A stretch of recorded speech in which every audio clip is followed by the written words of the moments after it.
Bom dia, boa tarde, boa noite. Eu sou o Fabiano Lacerda e você está no Contras Fluxo. Hoje nós vamos falar dos abusos, dos atravessamentos das mulheres usuárias de cracks e outras drogas.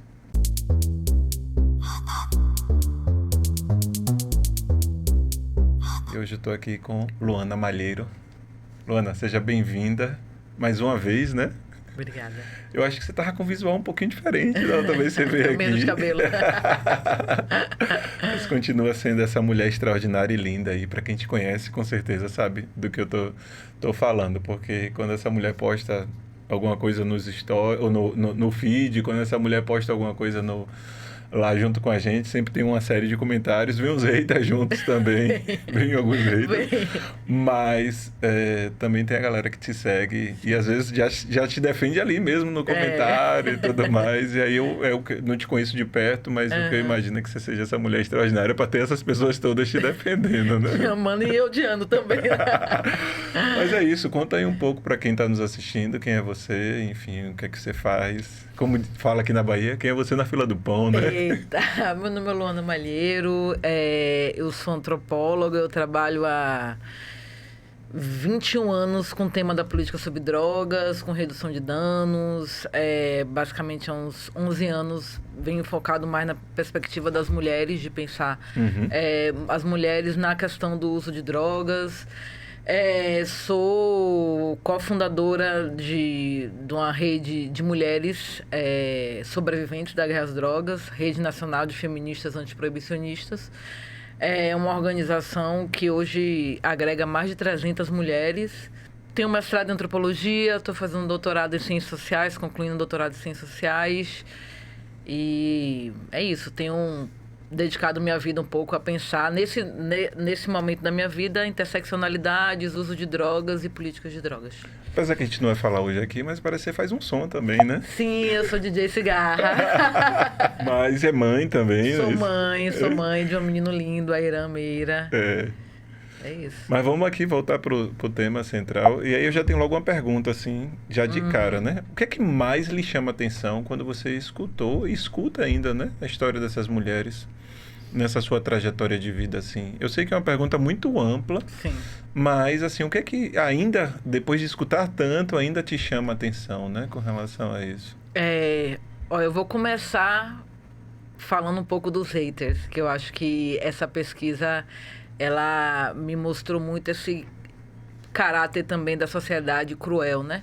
Eu acho que o que mais me pegou nesse tema é que existe toda uma sociedade que criminaliza, que humilha essas mulheres, as mulheres usuárias de crack, que estão em situação de rua, sem conhecer a história, né? Então, todo ser humano, toda pessoa tem uma história para contar, e eu acho que o que mais tem me impressionado é como essas mulheres elas não têm encontrado o apoio de uma sociedade mais ampla.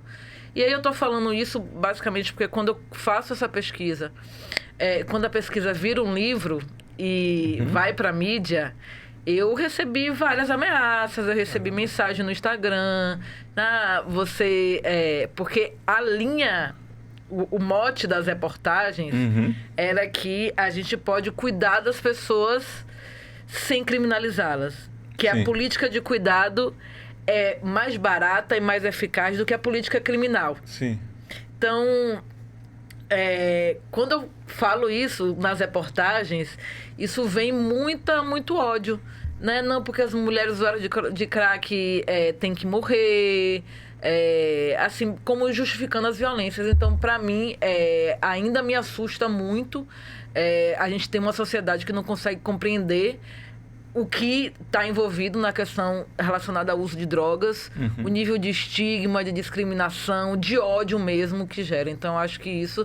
E a capacidade também das mulheres de conseguir resistir e reconfigurar suas vidas a partir de estratégias de cuidado, né? Você deu uma pincelada aí, mas me fale um pouco mais sobre seu livro. Seu livro não, seus livros, não é isso? Fale um pouco mais aí sobre seus livros.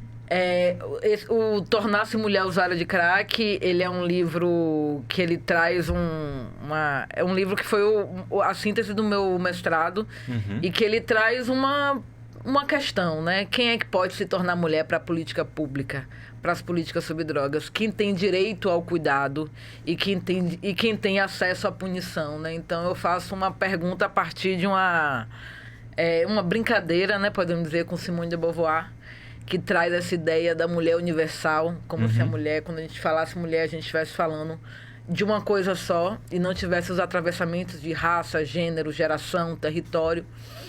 E essa é uma pergunta que dá uma orientada em todo o livro, né? Então, como que se torna uma mulher usuária de crack, remete ao Tornar-se Mulher, de Simone de Beauvoir, mas também porque no meu livro eu trago a trajetória dessas mulheres. Então, qual foi o caminho que fez com que essas mulheres chegassem no uso abusivo de crack?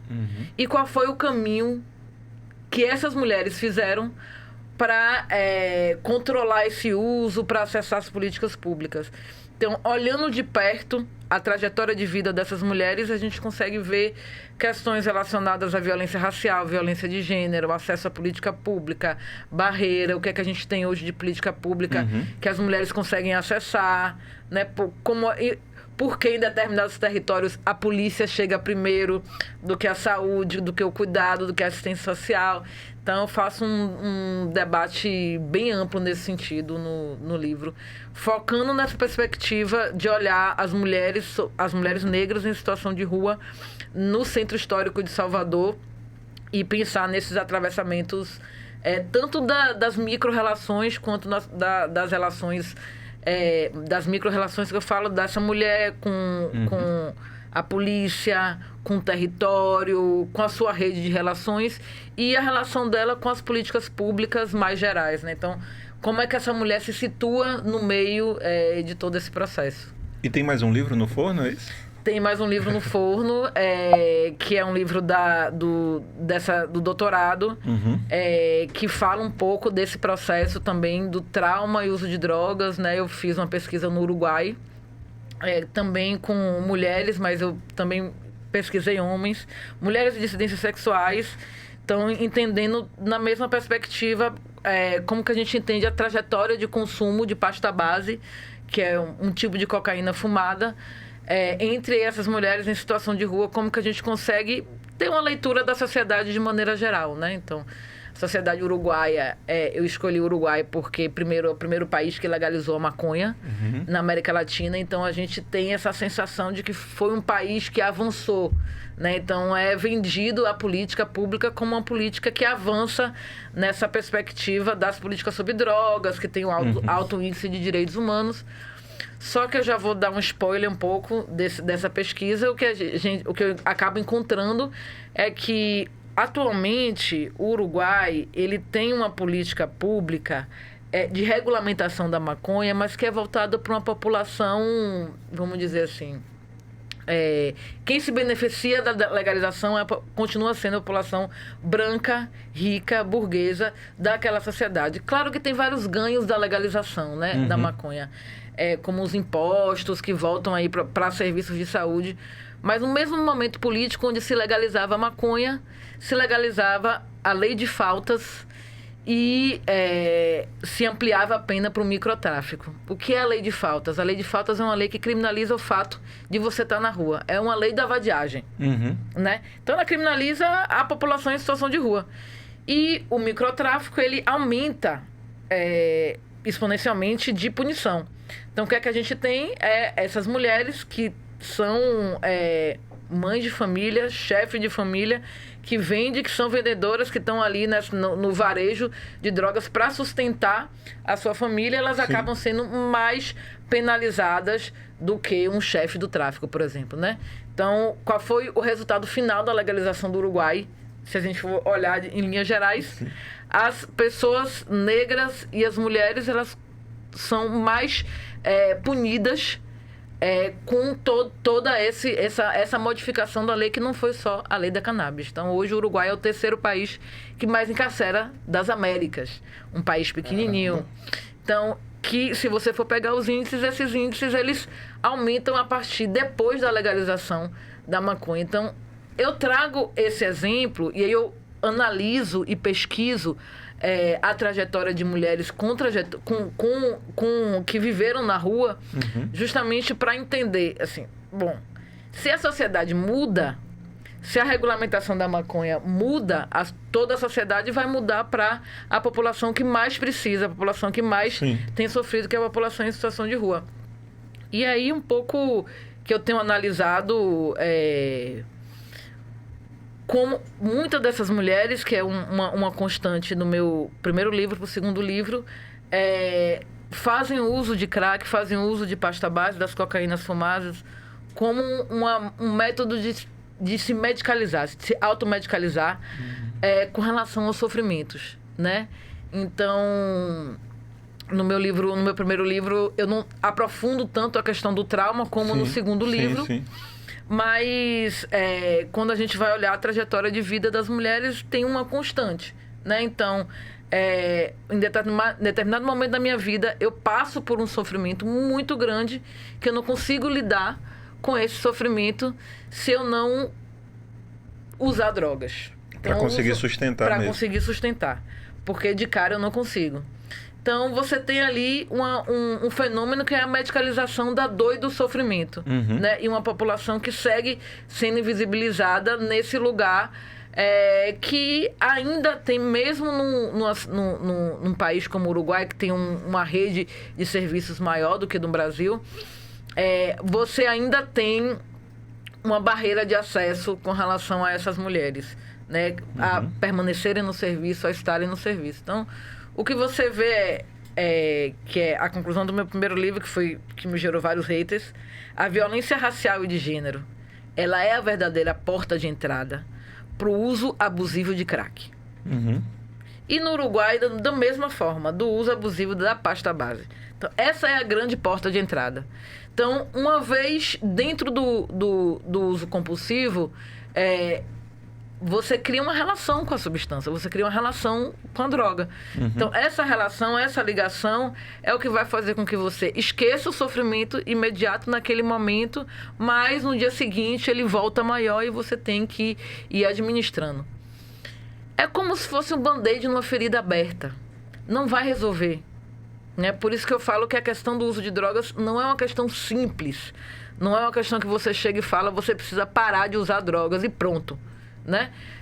A gente precisa criar métodos e metodologias. A redução de danos é um bom método que a gente tem usado para isso, para criar pequenos passos para que a gente indague essa mulher não porque o crack, mas porque a dor, porque o sofrimento, para a gente conseguir chegar nesse mergulho e tratar essa ferida, tirar esse band-aid e tratar essa ferida com profundidade. Né, com profundidade, com tempo, com escuta, com política pública, com moradia, com um conjunto de estratégias. Né? É interessante que quando a gente fala sobre drogas em gerais, seja lícitas ou ilícitas, a sociedade coloca as pessoas, nesse caso que a gente está falando aqui especificamente sobre mulheres, como se ela não tivesse força de vontade de conseguir superar aquilo. Às vezes consegue até entender que é um trauma, que é um momento difícil que a pessoa está passando, mas existem outros tipos de adições, né? Sim, exatamente. Parece que alguns tipos de adições, elas são normatizadas pela sociedade. E aí eu trago enquanto a minha história de vida. Eu sou uma pessoa que venho lutando contra a obesidade. Nos últimos 10 anos eu emagreci mais de 100 quilos e venho mantendo esse peso, mas quando as pessoas me olham e falam sobre compulsão alimentar, por exemplo, que é um tipo de adição também, né? Não é uma droga, mas é um tipo de adição, as pessoas também colocam isso como se me faltasse força de vontade antes para isso. Ok. Mas trabalhando como redução de danos também, é interessante que ninguém olha para mim, e quando eu treinei para fazer uma prova do Ironman, onde eu passei 17 horas fazendo uma prova, onde eu passei alguns anos treinando para poder fazer essa prova, onde eu tive que nadar 3,8 km, pedalar 180 km e correr 42, e bota correr aqui entre aspas, porque na verdade é percorrer, eu não consegui correr mesmo, não parei, mas não corri, teve alguns momentos que eu trotei, caminhei, enfim. Ninguém quis me perguntar se o esporte era uma adição se eu estava usando ali como uma forma de adição. E tem um monte de gente usando alguns tipos de esporte, eu boto esporte aqui entre aspas, porque na verdade é um vício que aquela pessoa tem. Pode ser um vício em trabalhar, pode ser um vício em pornografia, pode ser um vício em uma série de outras coisas. Eu sei que esse não é o assunto que a gente vai mergulhar aqui agora, não é isso, mas eu acho que é de extrema importância falar sobre isso também, porque tem uma série de pessoas aí na sociedade dependentes, né, de algo para ser adicionado, para conseguir passar por alguma coisa, e a sociedade coloca como se o esporte salvou a vida daquela pessoa. Sim. Gente, pelo amor de Deus, eu não estou dizendo que o esporte não salva a vida das pessoas, não. Não é isso que eu estou dizendo. Mas assim como o esporte foi necessário para sustentar aquela pessoa a passar pelo momento de trauma, um momento difícil emocionalmente, algumas populações elas não têm acesso a isso. Ela não tem acesso ao esporte, ela não tem acesso à cultura, para dizer assim, eu sou cinéfilo, eu consumo muito filme, né? Porque eu já usei como redução de danos também o consumir produto cultural compulsivamente. Essas pessoas não têm acesso a isso. Ela tem acesso ao quê? Normalmente a droga, e uma droga de uma qualidade muito baixa, por sinal, que vai gerar uma certa dependência muito grande. Então, assim, eu queria só abrir esse grande parêntese aqui, porque não é só ter força de vontade, precisa de políticas públicas, né? Exatamente. E eu acho que o que você traz é incrível, porque a gente vive uma sociedade do excesso, né? Então, a gente tem, inclusive, vários psicanalistas têm abordado essa nossa relação com dinheiro, com compras, com jogos, né? Agora, o Ministério da Saúde tem uma estratégia específica para trabalhar com adição a jogos, né? Então, cada vez mais a gente tem vivido isso, e você colocar a responsabilidade só no sujeito tem sido uma estratégia falida, que é isso, responsabiliza como se... Primeiro, tem um consenso que se fala como se, inclusive na ciência, como se o transtorno decorrente do uso de drogas fosse uma doença cerebral, que você precisasse ali de uma cirurgia, né? Então, não é algo tão simples, né? Não é algo tão não é uma doença do cérebro, né? É um processo de adoecimento. Sim. Eu acho que a gente precisa olhar desse lugar. Sim. Aí a gente vai precisar olhar para esse transtorno, colocando em suspenso algumas vezes a droga, entendendo como que o sofrimento chega, qual é o papel que a droga tem ocupado dentro daquela economia psíquica. Por isso que não dá para você simplesmente retirar a droga daquela pessoa. Eu vou fazer aqui uma crítica, assim, com muito cuidado, mas também que eu acho que é importante a gente fazer. Tem alguns espaços de tratamento que trabalham com a perspectiva da abstinência, tá? A redução de danos, ela não é contrária à abstinência, tá? Quem é sério, quem trabalha com drogas, ninguém é contrário à abstinência. Mas a gente é contrário a alguns serviços do tipo comunidade terapêutica que coloca como pré-requisito a abstinência. Veja, se fosse simples alcançar a abstinência, para quem tem um problema, a gente não precisaria estar estudando, estar fazendo esse mergulho e estar produzindo tanta coisa. Então, quando você fala para o sujeito, para você entrar no meu serviço de saúde, você precisa estar abstinente, você está dizendo, se vire. Sim. Se vire sem o psicólogo, sem assistente social, sem a terapia ocupacional, se vire. Chegue aqui sem usar uma substância que daqui para frente, você vai ter 9 meses para poder se reconstruir e virar uma outra pessoa. E aí você tira esse sujeito do seu ambiente. Afasta, muitas vezes, geograficamente, não é isso? Exatamente. Isso é um erro escatológico para a saúde mental. Porque imagine se eu chegasse e falasse para você aqui, Fábio, esqueça quem você é, que agora a gente vai construir um outro sujeito. Quem sou eu para construir um outro sujeito? Eu não sei a sua história, eu não sei a sua vida. Então, a história do sujeito, o território do sujeito e a reconexão desse sujeito com o seu território, com a sua história, é o que vai produzir essa mudança. Não é uma mudança de fora para dentro. Tem que vir de dentro para fora.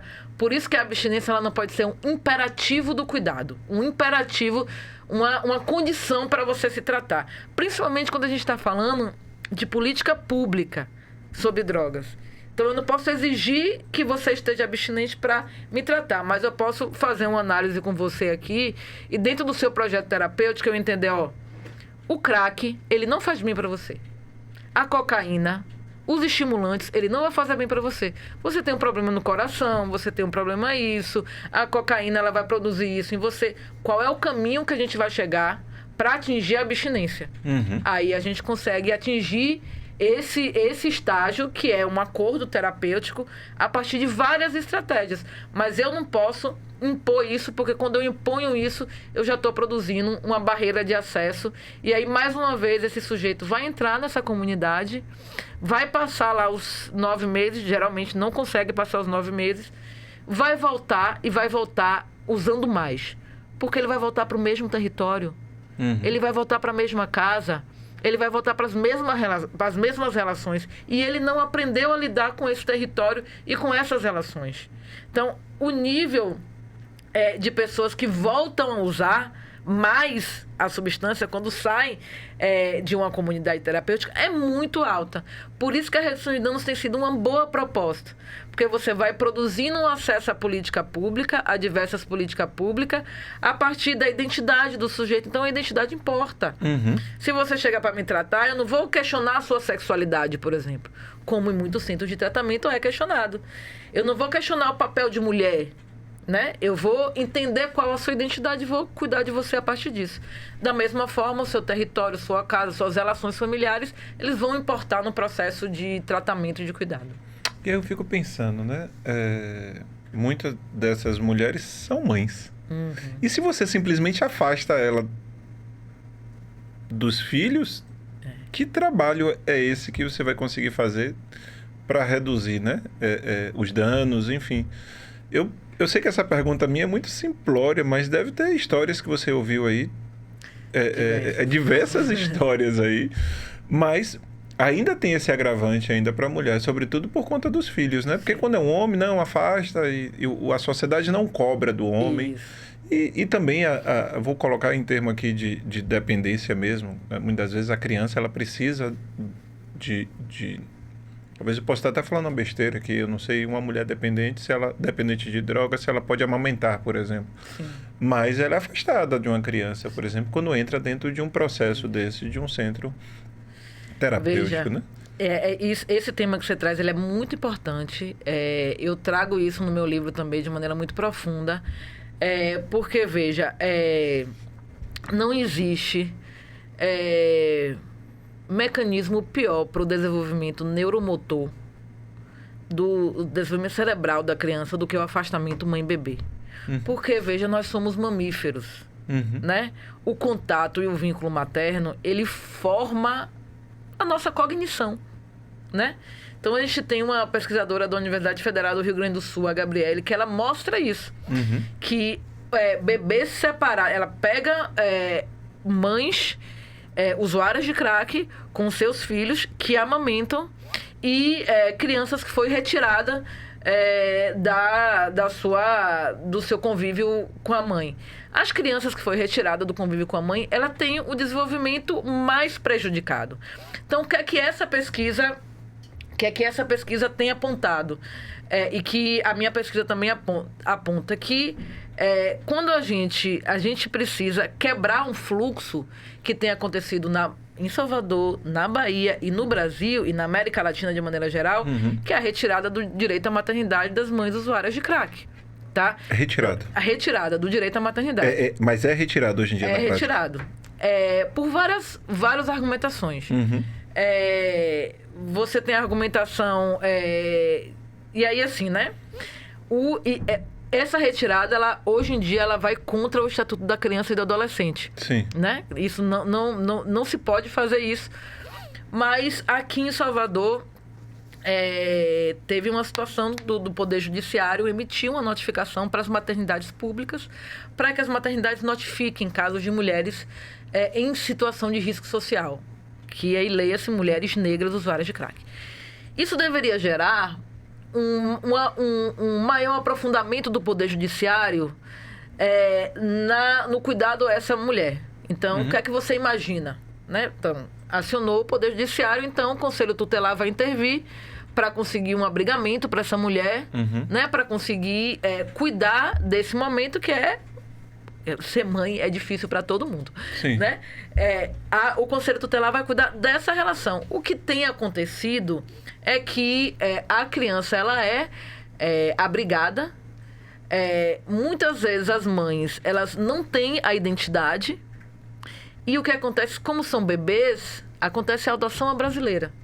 Caramba! Então, a brasileira ainda... A brasileira. Acobertada... A brasileira é uma expressão eu vou botar... que a gente Eu não fala, conheço, eu sei. Enfim, imagino que as pessoas sabem. A doação é uma adoção de doação, não é isso? De doação, exatamente. Porque aí a criança ela já faz a identidade com os pais adotivos. Sim. Né? Já tem um registro civil. Então, é como se a mulher ela não tivesse o poder de decidir sobre si. Isso é muito perverso, isso é muito cruel. Isso faz parte do estigma que as mulheres usuárias de crack sofrem e que eu denunciei no meu livro, né? Então, por exemplo, mulheres... Já acompanhei casos de mulheres que entram, que só por estarem em situação de rua, elas são obrigadas a passar por um processo de detecção da tuberculose. A mulher está entrando no trabalho de parto. Ela vai fazer um exame de detecção da tuberculose. Isso não é um procedimento. Não pode ser um procedimento comum para todas as mulheres usuárias de crack que não tem sintoma. E o sintoma da tuberculose, ele é a tosse com escarro, né? Sim. Então, o que acontece? Esse caso eu acompanhei. A mulher, ela entrou para ter a criança, não teve a criança, não pôde ter contato, pele a pele. Por quê? Porque ainda estava fazendo a primeira baciloscopia. Sim. O primeiro teste. Precisava de 3. Então, é um processo que você fica, no mínimo, aí, 1 semana e meia sem contato. E a criança já nasceu ali. A criança já nasceu, Então, isso é uma violação do direito. Uma violação do direito à maternidade, né? Então, hoje, a redução de danos, junto com o programa Corra Pro Abraço, o consultório na rua, tem atuado nesse sentido, de garantia do direito à maternidade, de conseguir fazer o cuidado na rua. Porque essas mulheres, o meu livro conta a história de uma mulher que ela tinha medo de dizer para as pessoas que ela estava grávida. Ela tinha medo de ir na unidade, ela tinha medo porque ela sabia, e na rua todo mundo sabe, que se eu engravidar, vão retirar o meu filho. Então, esses serviços, que são serviços da política pública, têm sido fundamentais, sobretudo o consultório na rua, que é da atenção básica do postinho, para garantir que esse cuidado aconteça. Então, o que o consultório na rua faz? Faz o pré-natal na rua, faz a vinculação com a unidade, faz a vinculação com a maternidade e vai ali construindo o cuidado conjuntamente. Né, construindo essa maternidade conjuntamente. Aí se já existe um adoecimento psíquico pelos traumas, pela história de vida dessas mulheres, que muitas já devem ter passado por diversos tipos de abuso, quando elas engravidam, ainda esse adoecimento deve aumentar, né? Porque ainda existe esse peso de saber, poxa, o que eu estou gerando aqui, esse ser ele vai ser retirado de mim daqui a alguns meses, né? Eu vou trazer só uma história que eu acho que ilustra bem isso. Sim. Que é um dos casos que eu conto no livro, que é uma personagem que ela... Todas as mulheres que eu acompanhei, em toda a minha história, quando as mulheres engravidam, elas começam a diminuir o uso de drogas. Então, elas acessam mais o serviço de saúde, elas começam a se cuidar mais. A maioria, né, das mulheres que eu tive contato. Então, essa mulher, ela começa a acessar o serviço, ela é muito arredia a esse processo, ela começa a diminuir o uso, ela começa a acreditar na política pública, né? Ela começa a acreditar. E ela começa a acreditar que ela pode ser mãe. Né? Então, ela se organiza, ela acessa assistente social, tudo. E aí, quando ela vai para a maternidade, ela tem um filho retirado. Né? E ela entra aí nessa luta para poder reaver a guarda do filho. Essa mulher, ela tinha um uso compulsivo de crack. Né? Ela diminui o uso quando ela entra no processo de gestação. Ela quase zera o uso quando ela está nesse processo de cuidado. Quando ela sai e que ela tem esse direito violado... Aí ela entra de vez no uso de crack. Porque ela sai oca. Ela sai oca. Porque ela vai com toda a esperança de ser mãe, de ter acessado a política pública, e aí, na saída da maternidade, a política pública é a política pública que violenta. Então, é como se tivesse o entendimento de que aquela mulher, ela fosse a barriga. E que a gente precisava cuidar do direito à criança. E que não existe um direito à mãe, à maternidade. Então, não existe bebê sem uma mãe. Porque o que ajuda no desenvolvimento saudável da criança é o contato pele a pele, é o vínculo primário, né? Se você corta esse vínculo primário, você está produzindo um adoecimento na mãe e na criança, e no bebê também. Então, a Rinfa, a nossa organização, tem trabalhado com isso, porque nossa organização tem mulheres com trajetórias de rua, mulheres que perderam o direito à maternidade, mulheres que lutaram. E aí a gente tem construído esse lugar de que muitas mulheres chegam na nossa organização com essas histórias de dores e que a nossa função muitas vezes é transformar essas histórias com muito cuidado, com muita atenção e muito acolhimento em agendas de luta. Então a gente conseguiu construir junto com o movimento Pop Rua um fluxo de cuidado, e aí agendas com a Defensoria, Ministério Público, para poder mostrar assim, isso aqui é uma violação de direitos. Mas o corpo dessa mulher é um corpo que já foi tão violado, né? Que é como se na discussão do caso as pessoas não entendessem que isso era uma violação de direito. As pessoas entendiam, não, nós estamos protegendo uma infância, mas vocês estão protegendo a infância em detrimento do direito à maternidade. Então, esse é um tema muito profundo. Hoje já tem várias pesquisas e vários movimentos feministas no Brasil e na América Latina inteira têm lutado pelo direito à maternidade de mulheres encarceradas, mulheres com trajetória de rua, mulheres usuárias de drogas, mulheres que precisam de cuidado, né, e não de punição. Tem um episódio aqui que a gente fala sobre o aborto legal, né? Não quero mergulhar nesse assunto aqui, mas se nesse ponto a mulher não tem essa assistência, imagine a mulher que quer, por exemplo, fazer um aborto porque ela sofreu algum tipo de abuso ou qualquer coisa parecida, não, um abuso mesmo, e aí ela não tem direito a fazer esse aborto, e possivelmente ela vai fazer esse aborto de uma forma totalmente inapropriada, né? E se você olhar o contexto das mulheres em situação de rua e usuárias de crack, eu digo, na época do livro, foi na época que estava bem o Jornal Nacional, epidemia de crack e todo aquele alarme. E no livro eu trago também que se a gente for falar de alguma epidemia, a gente tem que falar de epidemia de estupro. Sim. Né? Porque quando você vai olhar a trajetória de vida das mulheres, eu trabalhei com 20 mulheres, acompanhei 20 mulheres. 18 dessas mulheres saíram de casa porque foram violentadas no seu ambiente familiar. Então elas vão para a rua para constituir uma família da rua. 18 de 20? 18 de 20. Ok. A pesquisa do Uruguai, caramba, todas as pessoas foram violentadas. Todas, inclusive homens. E a violência sexual foi o gatilho para o uso. Por que eu falo isso?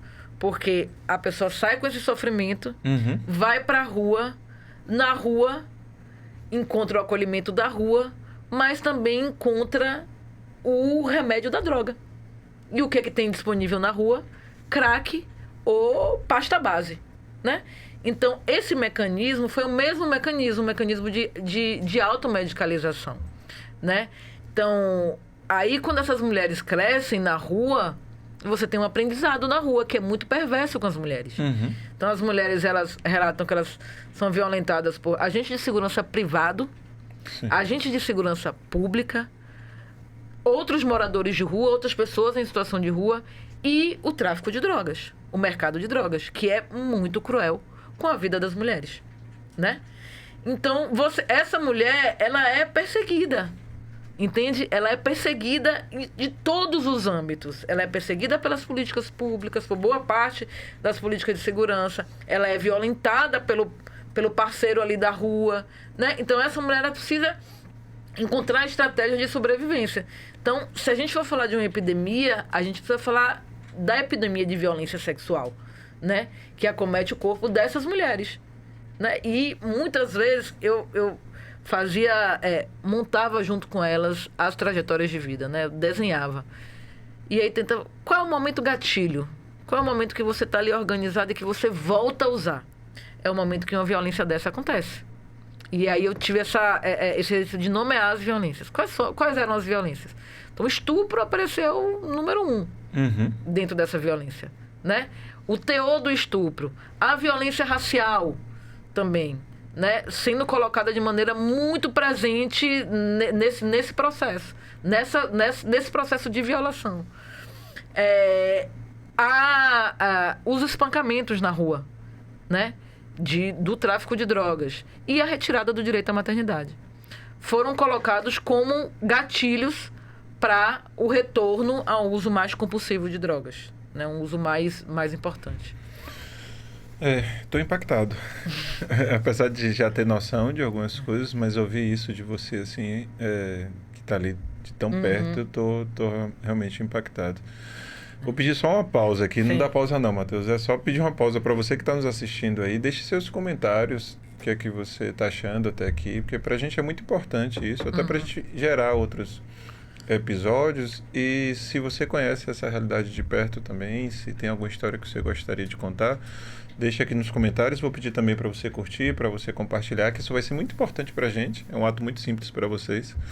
Mas pra gente, o algoritmo acaba entregando um pouco mais quando você curte e compartilha. E senhores e senhoras haters, né? Vocês também têm espaço para escreverem aqui, mas eu sinto informar que vocês também não vão ser passado pano para vocês. Com certeza, os nossos telespectadores, as pessoas que nos seguem, ou até mesmo nós, vamos te responder à altura aí. O que a gente não vai aceitar aqui é algum tipo de violência, né? Então, se você fizer algum tipo de violência, realmente você vai ser excluído e banido, você não é muito bem-vindo aqui. Mas se você for um hater que queira, né, dialogar de forma educada, eu não sei se existe, né, hater educado, mas se quiser dialogar pra gente de forma educada, nós temos espaço para isso aí, né?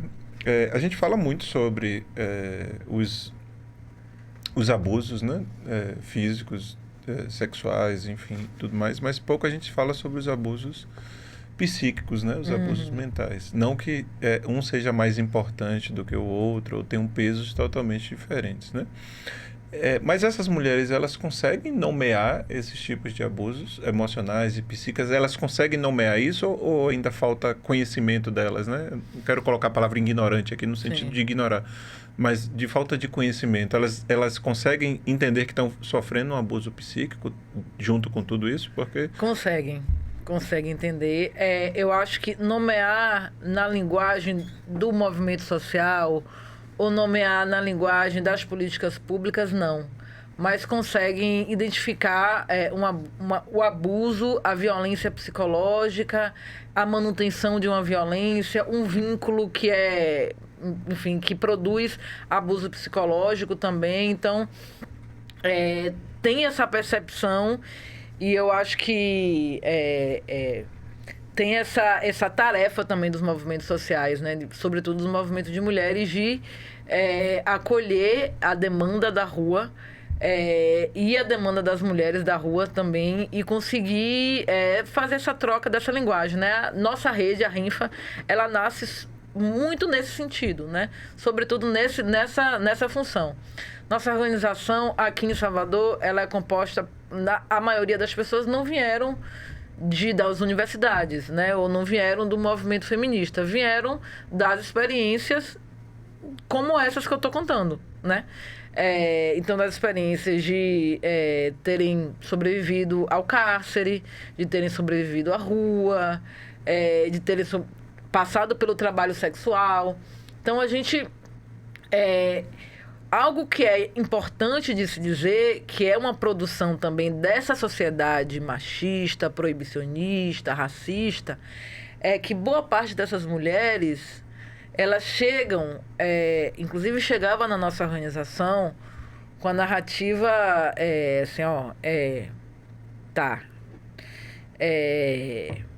eu sofria violência, mas eu sou usuária de crack, eu estava usando crack. Né? Eu sofri essa violência, mas eu estava usando crack. E isso é muito perverso, porque tem uma narrativa midiática, tem uma narrativa na sociedade que constrói essa responsabilização, que é isso que a gente estava falando mais cedo.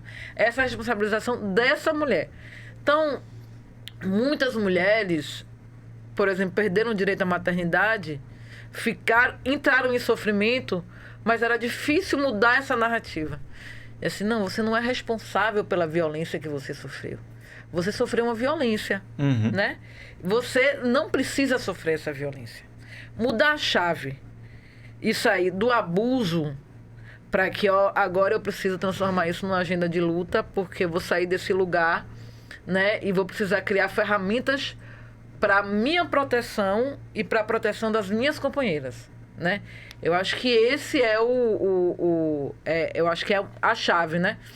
Lá no capítulo final do livro, eu conto um pouco dessa história, que é a história dessa organização, da nossa rede, que a gente cria a partir, assim, de escutar tantos relatos. Aí eu, na época, Maria Lúcia Pereira, que é quem criou o movimento de população em situação de rua, ela estava viva, e aí eu pedi ajuda para ela, né? Porque eram diversas situações, teve uma situação em específico que eu queria trazer aqui, que eu acho que essa é uma situação que exemplifica muito, assim, né?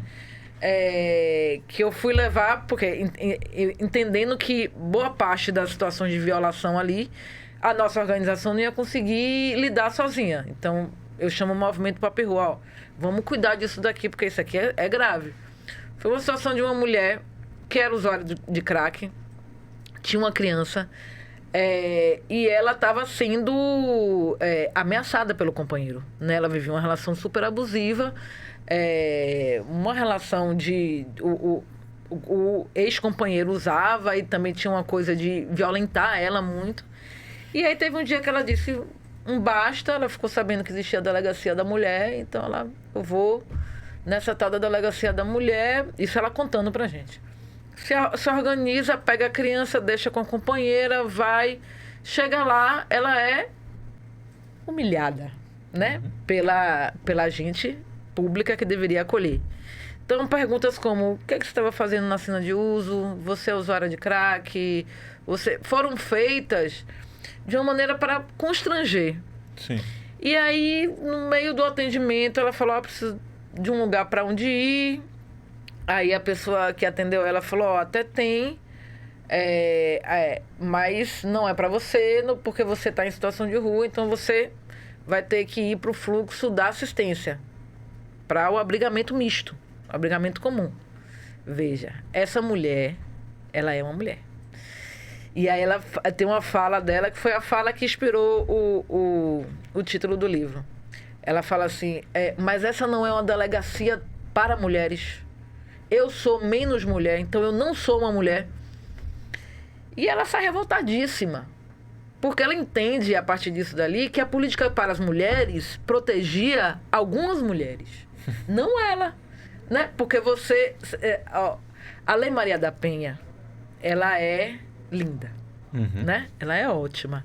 E ela tem um fluxo de proteção da pessoa que sofre violência em domicílio. A pessoa que não tem um domicílio, ela fica desprotegida. Desprotegida. Então, a gente precisa ir... quando a gente entrou no embate com a rede de proteção e com isso foi colocado pra gente de maneira muito simples. Não, mas a violência doméstica num domicílio, esse é outro fluxo, né?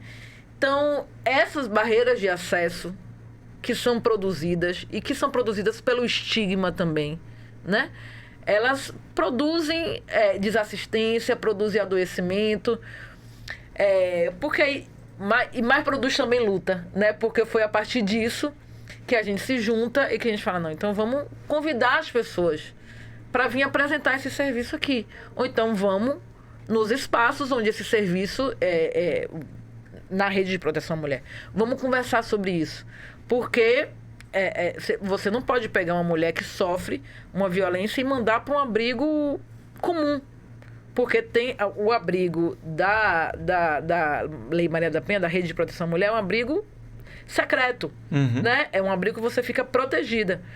Então, a gente começa, então, a entender esse não lugar das mulheres negras usuárias de crack em situação de rua, né?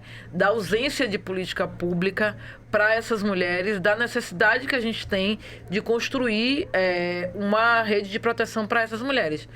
Para finalizar essa história, ela conseguiu uma medida protetiva, tá? Ela saiu, não conseguiu o abrigamento, mas ela saiu com a medida protetiva. Só que aí conseguiu fazer uma articulação para que a Ronda Maria da Penha fosse lá no território onde ela fosse.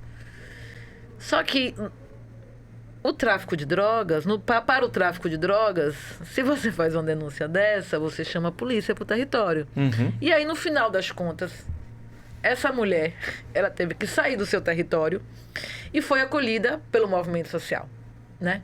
Então, a gente precisa muito pegar esses casos, por isso que eu acho que eu trago muito isso no livro. Esses são casos que são importantes para a gente refazer a política pública, né? Porque quando se pensou... A Lei Maria da Penha, ela é uma lei muito importante. Ela é importante para as mulheres, mas ela foi pensada para algumas mulheres. Então, como que eu amplio isso para poder pegar a perspectiva da mulher que está em situação de rua, a mulher que é usuária de drogas, né? Então, pensar essas categorias para a política pública tem sido um desafio. E essa diversidade das mulheres, né? As políticas para as mulheres, esse tem sido muito nosso debate em vários espaços, certo? As mulheres não são todas iguais, né? As mulheres negras não são todas iguais, as mulheres brancas não são todas iguais, as mulheres ciganas não são, né? Então, existe uma diversidade de mulheres. Como que a política pública pode incorporar a interseccionalidade, não como um conceito bonito, mas como uma possibilidade de acesso? Porque interseccionalidade é isso, entende? É uma grande mesa, que todo mundo tem o seu lugar, né? Que você vai produzir uma dinâmica onde você olha a política pública e você olha a política pública a partir de uma lente de que existe um conjunto de opressão e um conjunto de privilégios, né? Como que eu vou produzir acesso a partir disso? Cada corpo está numa encruzilhada, né, de identidades que vai te colocar no lugar. Nossa querida Carla Cotirene fala muito sobre isso, né? Como que esse corpo que ele está no centro é uma mulher negra em situação de rua, com a trajetória de violência. Como que a política pública vai atender ela na sua integralidade, né? E não para que ela, quando ela for numa delegacia para mulher, a própria delegacia possa ter esse olhar da interseccionalidade, esse olhar das opressões e dos privilégios, e entender assim, eu enquanto um agente da política, eu preciso amarrar essa rede para que essa mulher esteja segura, né? Mas isso tem um ódio também, né, a essas mulheres. Tem um ódio que entra aí na dinâmica da nossa sociedade, dentro do ódio racial, dentro do ódio às mulheres também, que criminaliza. Então, a sociedade que deveria proteger é uma sociedade que pune e que pede punição. E os haters, quando saiu a reportagem na Carta Capital, eles pediam isso. Ele não, porque falta presídio. Porque falta... essas mulheres elas precisam ser presas. Mas veja, as mulheres... o pior lugar para você tratar a questão de uso de drogas é na cadeia. É na cadeia. Então, você não consegue tratar. Você não consegue alcançar o tratamento para essa mulher. Tem uma frase de um cara que você conhece muito, ele vem bastante aqui, que é Dr. Antônio Neri. E ele fala muito assim... Não é a pessoa que está na rua que tem que se adaptar à unidade básica de saúde. É a unidade básica de saúde que tem que se adaptar à pessoa que está na situação da rua. E aí, tudo isso que você me falou agora, e essa frase, ela vem aqui latejando, né? Porque o que parece é que essas mulheres, elas têm que se adaptar, de alguma forma, para conseguir ser acolhidas dentro das políticas públicas que existem, que são boas. Mas se elas morarem na rua, por exemplo, elas não conseguem ter acesso, como você acabou de dizer, a tudo isso. Mas parece que tudo que a gente está falando aqui é só coisa ruim, mas tem coisa boa também aí, não é isso? Conta aí o que é que você vê de coisa boa, o que é que tem realmente avançado, o que é que você tem visto em termos de horizonte aí para essas mulheres. Tá. Eu acho que a organização política dessas mulheres tem sido algo bem importante assim na nossa cidade. a existência da Rede Nacional de Feministas Antiproibicionistas, do movimento Pop Rua, do movimento de catadores e catadoras. A articulação desses movimentos tem sido interessante no sentido de pautar a política pública sobre drogas, né, para o acolhimento dessas pessoas. A gente tem o governo do estado da Bahia hoje é o governo no Brasil, foi uma pesquisa recente que eu fiz também, que mais investe na redução de danos. Então a gente tem um alto investimento hoje na redução de danos, que é nessa perspectiva que tem funcionado. Essa perspectiva, essa estratégia, essa política de baixo custo, né, que tem conseguido alcançar, de fato, tirar dessa mulher do transtorno decorrente do uso de drogas e produzido acesso à política pública, né? Porque a redução de danos, ela é isso.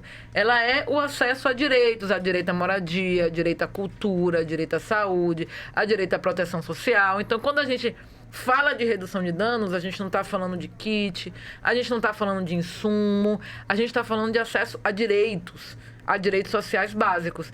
Então, hoje, a gente tem no SUS, a gente tem uma atenção básica que responde à questão do uso de drogas. A gente tem hoje o consultório na rua que tem respondido. A gente tem os centros de atenção psicossocial, né?